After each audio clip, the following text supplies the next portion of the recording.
चूल्हा बन गया नहीं।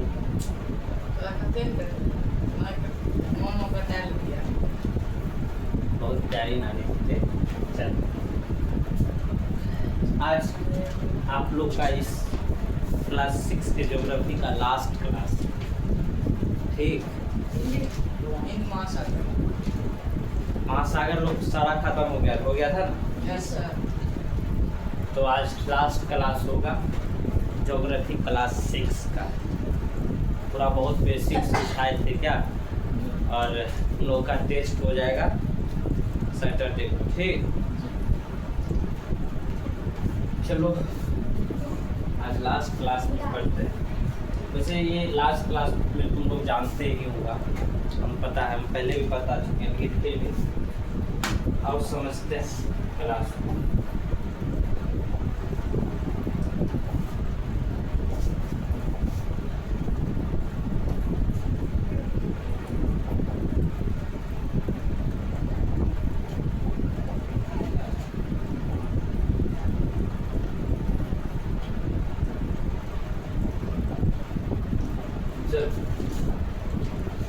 देखो हम सभी जानते हैं कि पृथ्वी के 71% भाग पर क्या है, जल है।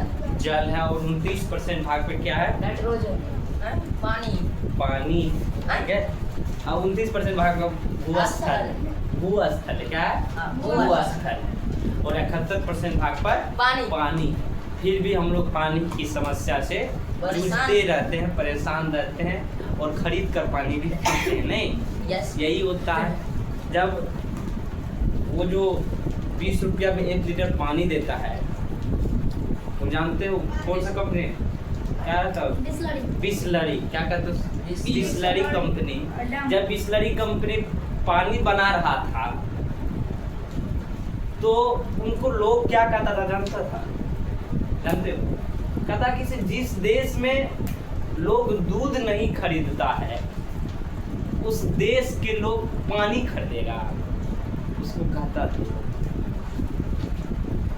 तुम्हारा प्रोजेक्ट फेल हो जाएगा, ये हो जाएगा, वो हो जाएगा। लेकिन आज उसका नाम बिसलरी कंपनी आज कहाँ है और पूरे भारत में फेमस कंपनी है, इस बात को तुम समझो। क्यों? क्योंकि जिस देश में दूध लोग नहीं जाके खरीदता है, लोग घर से बाहर दूध ले जाकर नहीं खरीदता है, तो क्या कहते हैं, तैयार कहते हैं उसको, हाँ तैयार आते हैं दूध देते हैं, तो यही है। और 20 रुपया लीटर कितना महंगा हुआ, जिस 71% भाग पर पानी ही पानी है। अब सोचो, फिर भी हम लोग पानी की समस्या से जूझते रहते हैं और हमेशा प्रॉब्लम आते रहता है। देखिए अगला बात है कि पृथ्वी के 71% भाग पर क्या है, पानी। क्या है, पानी है। इधर सुन, 71% भाग पर क्या है, पानी है, और 29% भाग पर स्थल है। स्थल है। क्या है, स्थल। इसे पानी के विभाग, पानी के जो जलमंडल है उसको कितने भागों में हम लोग महासागर में बांटे थे, 5 महासागर में बांटे थे, और इसको कितने भाग में बांटे थे, 7 महादेशों में बांटे थे ना। उन सभी चीजों के पढ़े, कौन बड़ा महादेश है, कौन छोटा महादेश है, किस महादेश में क्या है, किस महासागर में क्या है, कौन किसके उत्तर दक्षिण पूर्व पश्चिम है, इन सभी बातों को समझे। अब बात आती है वायुमंडल की, किसकी, स्थल मंडल हो गया, जल मंडल हो गया, वायुमंडल। कौन सा मंडल, वायुमंडल। वायुमंडल में, वायुमंडल किसे कहते हैं, पृथ्वी के चारों ओर फैले गैसों का आवरण जो पृथ्वी की गुरुत्वाकर्षण बल के कारण पृथ्वी के पास रहता है, उसे वायुमंडल कहते हैं। मतलब पृथ्वी के चारों ओर एक वायु की मोटी परत पाई जाती है, जिसे हम लोग क्या कहते हैं, वायुमंडल कहते हैं। इस वायुमंडल में 78%, कितना परसेंट, 78% नाइट्रोजन पाया जाता है। क्या पाया जाता है, नाइट्रोजन पाया जाता है। क्या पाया जाता है, नाइट्रोजन पाया जाता है। और 21% क्या पाया जाता है, ऑक्सीजन पाया जाता है। क्या पाया जाता है, ऑक्सीजन। और 1% अन्य गैस पाया जाता है, 1% अन्य गैस, अदर गैस। क्या पाया जाता है, अदर गैस पाया जाता है। इस 1% में 0.093% आर्गन पाया जाता है। क्या पाया जाता है? आर्गन। कोई पूछेगा, कोई कह देता है 1% कार्बन डाइऑक्साइड पाया जाता है, गलत बात। 1% कार्बन डाइऑक्साइड नहीं पाया जाता, 1% अदर गैस पाया जाते हैं। अदर गैस में आर्गन 0.093% पाया जाता है और 0.03% क्या पाया जाता है? CO2 पाया जाता है। क्या पाया जाता है? CO2 पाया जाता है। समझ गया? इस बात को समझो। दूसरी बात, इस वायुमंडल में कई चीजें हैं जो इस वायुमंडल में होते हैं। वायुमंडल को भी बांटा गया, क्षोभमंडल, समताप मंडल, मध्य मंडल, ताप मंडल, बहिर्मंडल में बांटा गया है। सभी मंडल को बांटा गया है इस मंडल में। तो उनको आज हम पढ़ेंगे और वही हमारा लास्ट टॉपिक होगा इस चैप्टर का और क्लास 6 का ज्योग्राफी। ठीक, चलिए आइए लिखते हैं इसको। सबसे पहले इसको लिख लीजिए। लिखना है ये लिखो ये, और यहाँ से लिखो तुम लोग। वायुमंडल देखिए, लिखो 78% नाइट्रोजन पाया जाता है, 21% ऑक्सीजन पाया जाता है, 1% अदर गैस पाया जाता है। अदर गैस में 0.093% आर्गन पाया जाता है। कौन चीज पाया जाता है? आर्गन पाया जाता है और 0.03% कार्बन डाइऑक्साइड पाया जाता है। लिख लीजिए सभी आप इस बात को, बहुत इंपॉर्टेंट चीज है ये दोनों, सबको नहीं पता होता है। सब सीधे करता है 1% कार्बन डाइऑक्साइड पाया जाता है।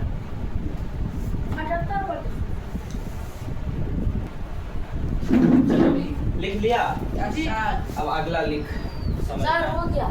नहीं, 0.03% CO2 carbon dioxide. CO2 carbon dioxide.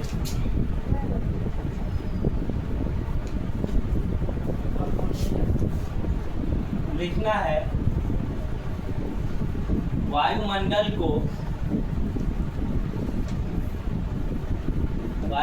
को निम्न परतों में बांटा गया है। निम्न परतों में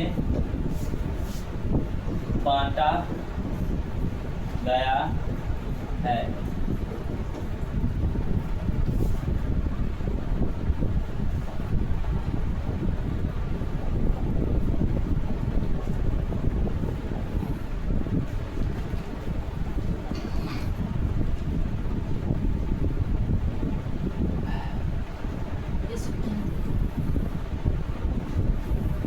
बनाएंगे सर ये भी। बिल्कुल मैंने समझाया।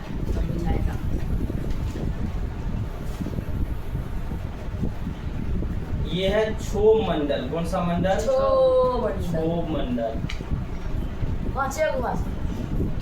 क्षोभ मंडल। उसके बाद होता है समताप मंडल। कौन सा मंडल? समताप मंडल। उसके बाद होता है मध्य मंडल। क्या होता है? मध्य मंडल। उसके बाद होता है ताप मंडल। कौन सा मंडल? ताप मंडल। उसके बाद जो होता है ये है बहिर्मंडल। कौन सा मंडल? बहिर्मंडल। क्षोभ मंडल ये ऐसा मंडल है जो मौसम संबंधी, जो अभी बारिश हो रहा है, ये भी इसी क्षोभ मंडल के अंतर्गत आता है। 0 से लेकर, कहाँ से?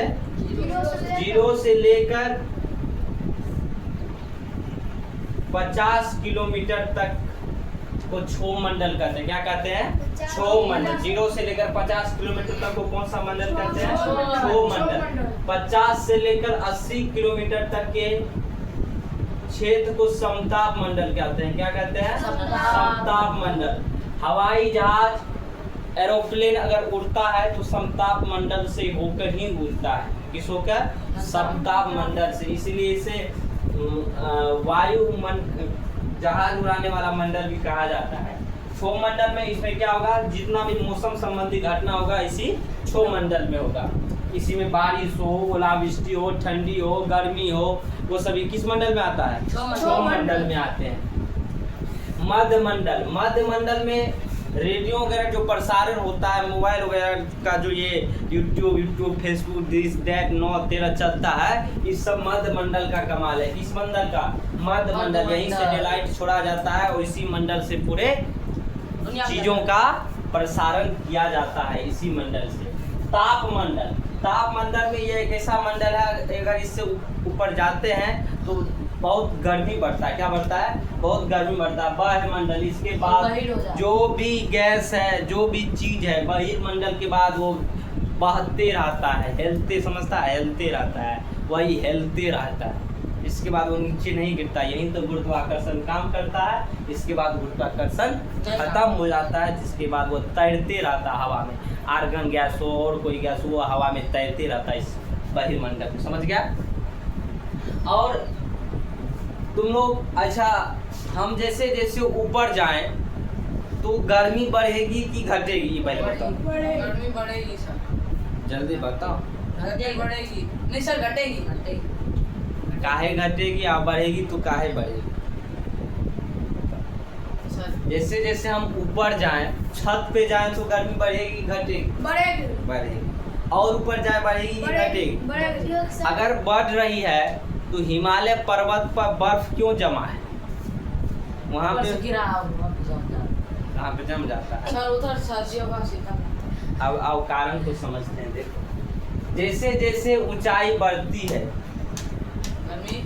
जैसे जैसे ऊंचाई बढ़ती है, वायु की सघनता कम होते जाता है। क्या हो जाता है? वायु की सघनता कम हो जाता है। सबसे ज्यादा प्रेशर यहाँ पे होता है, यहाँ पे प्रेशर सबसे ज्यादा कहाँ होता है? क्षोभ मंडल में सबसे ज्यादा प्रेशर यहाँ होता है। यही कारण है कि अगर आप ऊपर जाते हैं, किसी पृथ्वी, क्या कहते हैं उसको, पहाड़ पे जाते हैं और खाना बनाते हैं तो खाना जल्दी सीजता नहीं है।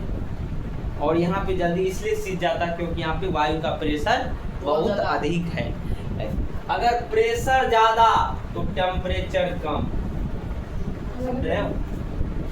इनवर्सली प्रोपोर्शनल कहते हैं इसको। क्या कहते हैं? Inversely proportional. फिर तो क्षोभ मंडल में क्या होता है कि सबसे ज्यादा प्रेशर यहाँ पे रहता है, इसलिए अगर खाना बनाते हैं तो जल्दी बनता है। और ये क्वेश्चन पूछता है कि ऐसा क्या कारण है कि ऊंचे स्थानों पर या पर्वतों पर खाना लेट से पकता है या लेट से सीजता है, पसीजता है? तो उसका कारण यही है कि यहाँ जैसे जैसे हम ऊपर बढ़े, ऊपरती से ऊपर बढ़ते हैं तो वायु की सघनता क्या हो जाती है? कम हो जाती है और दबाव, प्रेशर भी कम हो जाता है। यही कारण है कि खाना देर से पकती है। दूसरी बात, जैसे जैसे हम ऊपर जाएंगे ना तो ठंडी बढ़ती जाएगी। प्रेशर कम, टेम्परेचर ज्यादा। वहाँ पे प्रेशर कम, टेम्परेचर कम, टेम्परेचर कम। और यही कारण है कि वहाँ पे बर्फ जमे रहता है, समझ गया? और समताप मंडल में क्या होता है? हवाई जहाज उड़ती है। मध्य मंडल में रेडियो सैटेलाइट चीज होता है। यही सब बातें हैं। और यही इसमें ये नहीं बताया गया कि हम लिखा देंगे, ये 8th क्लास में जाएगा ना तो इसको हम लिखाएंगे। क्षोभ मंडल किसे कहते हैं, सप्ताह मंडल किसे कहते हैं, 7 में सर, 7 या 8 चीज में हो, वायुमंडल किसे कहते हैं, इसके बारे में विस्तार से हम चर्चा करेंगे, समझ गया? तो यही इस चैप्टर में है। उसके बाद 7 में जाएंगे तो ये भी समझेंगे कैसे पृथ्वी का उत्थान हुआ, सब कुछ समझते हैं। तो 80 से ये, इसके बाद 0 से 50 किलोमीटर क्षोभ मंडल, 50 से 80 ये हो गया, 80 से 400 ये हो जाता है मध्य मंडल। 80 से 400 से, हाँ 400, और 400 से 600 और 600 से 1600 जाता है। ठीक है, यही इनका है। चलो, तो आज यही क्लास है, इसको बना लो। क्षोभ मंडल, सप्ताह मंडल, मध्य मंडल, ताप मंडल। हाँ, ये सब मैथ निकला है, सिर्फ ये लिखना है, बनाना नहीं ना। हाँ, बनाना सर नहीं बनाए। चलिए, एनसीईआरटी के हिसाब से खत्म हो चुका है, समझा? इसको सीखा करो। और एनसीईआरटी किताब से, और लेकिन एससीईआरटी में देख रहे हैं बिहार एक दर्शन, बिहार दर्शन 2 करके है, तो आइए बिहार के बारे में जानेंगे, बहुत अच्छा लगेगा हमारा बिहार क्या है। तो पहले क्या करते हैं क्लीन ऑल।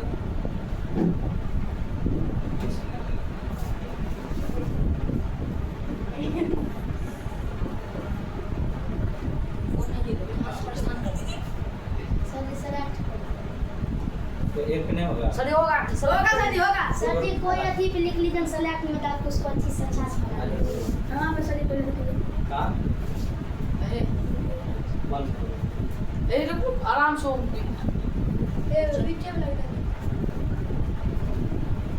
तो एनसीईआरटी के हिसाब से खत्म हो गया है, लेकिन आप लोग एससीईआरटी के हिसाब से नहीं हुआ है। तो आइए समझते हैं इस चीज को जिसका नाम क्या है, बिहार। गौरवमयी बिहार, श्री बिहार, श्री लगा के बोलो बिहार, क्या बोलना है, बिहार। वो इमोशन है, वो एक राज नहीं है। बिहार हमारा इमोशन है। नहीं सर राज है। और इस इमोशन को हम भारत को अगर यहाँ रखते हैं, सराखों पे रखते हैं, तो बिहार को यहाँ रखते हैं, दिल में रखते हैं। बिहार को दिल में रखिए। बिहार दिल में रहता। एक बिहारी सौ इतना बड़ा बिहार है सर जी। सांस्कृतिक में से ज्यादा मत बोलो। तो बिहार, भारत एक गौरवमयी देश है। उस गौरवमयी देश का बिहार एक प्रांत है, एक राज्य है। और बिहार वो देश का एक टुकड़ा है जिसने देश को ही नहीं पूरे दुनिया को लोकतंत्र का परिभाषा सिखाया था पहली बार। बिहार में ही वैशाली जिले के लिच्छवी में पहला लोकतांत्रिक राज्य होने का सबूत मिलता है। ठीक है। और उस बिहार से हम आते हैं जिस बिहार में डॉक्टर राजेंद्र प्रसाद जन्म लिए हैं। हम उस बिहार से आते हैं जहाँ से जगजीवन राम ने जन्म लिया है। हम उस बिहार से आते हैं जहाँ खेसारी लाल खेसारी लाल दूधी हैंडसम, बहुत अच्छे आदमी होंगे।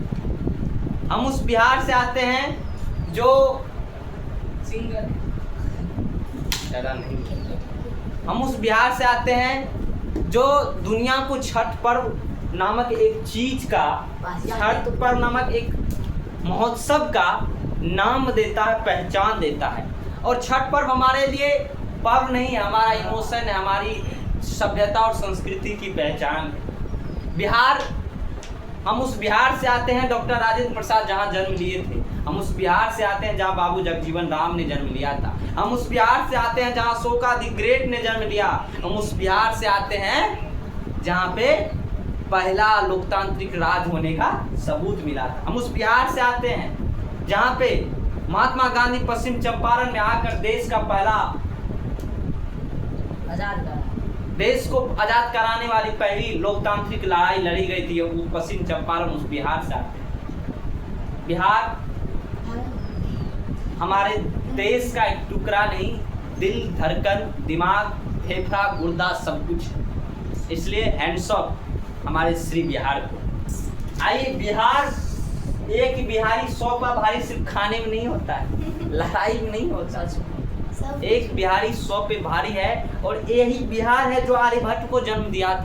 यही बिहार है जिसने दुनिया को जीरो का मतलब समझाया। अगर पीछे लग जाए तो छोटा कर देता है, आगे लग जाए तो बड़ा कर देता है। यही बिहार है। और उस बिहार से हम लोग आते हैं जहाँ मुजफ्फरपुर की लीची, हाजीपुर का केला प्रसिद्ध है ना।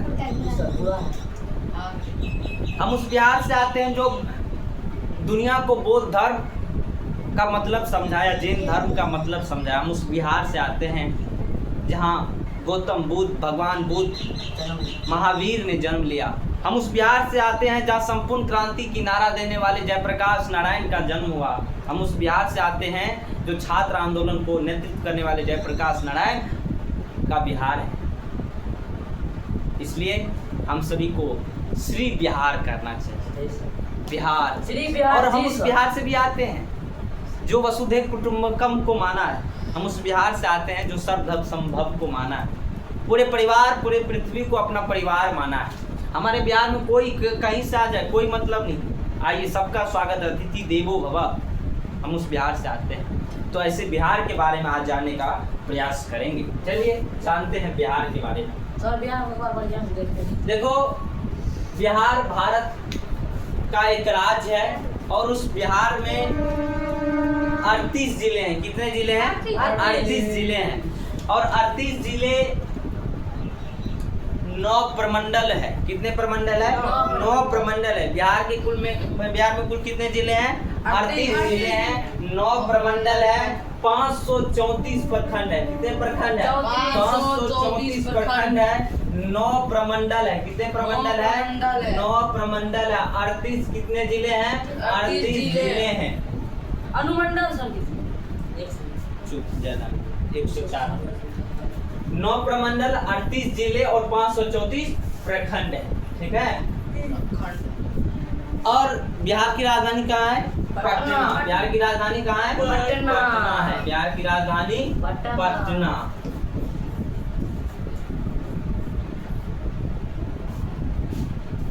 और बिहार के उत्तर में नेपाल है, दक्षिण में झारखंड है, पूर्व में पश्चिम बंगाल है और पश्चिम में उत्तर प्रदेश है। क्या है?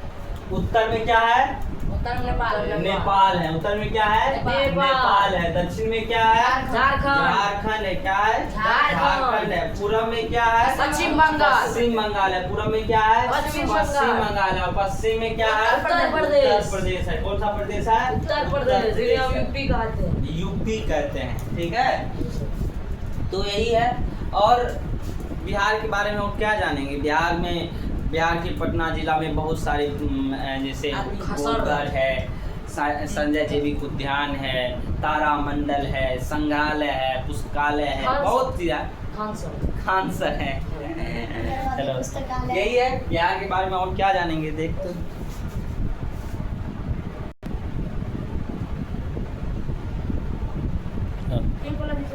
चलो। देखो, बिहार के गया जिला में बोध गया मंदिर है, जहाँ पे भगवान बुद्ध को ज्ञान की प्राप्ति हुई थी। क्या हुई थी? ज्ञान की प्राप्ति हुई थी। वहाँ से महाबोधि मंदिर है, जिसको रानी अहिल्याबाई ने बनवाया था। क्या बनवाया था? कौन बनवाया था? रानी अहिल्याबाई ने बनवाया था। देश विदेश से यहाँ लोग आते हैं। पिंडदान समझते हो?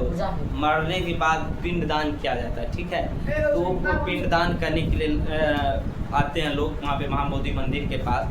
और इसी बिहार में हमारे नालंदा विश्वविद्यालय है, जो हमेशा शिक्षा का केंद्र रहा है। विश्वगुरु उस समय जब था भारत, उस समय आपको कहने के लिए है विश्वगुरु ना, कोई विश्वगुरु नहीं, कहने के लिए विश्वगुरु है। अब विश्वगुरु नहीं था, उस समय में थे विश्वगुरु। तो नालंदा विश्वविद्यालय 10,000 से अधिक छात्र एक साथ पढ़ते थे। वहाँ के टीचर उस लेवल का था। तो नालंदा में विश्वविद्यालय, ये सभी बातें हैं बिहार के बारे में। और क्या बताएंगे? चलिए, चैप्टर यहीं ख़त्म होता है। Thank you so much. अब कल से अगला क्लास को प्रस्तुत किया जाएगा। Thank you. चलिए, पता नहीं चल रहा, उसे घेर के बढ़िया धन्यवाद। बंद कर।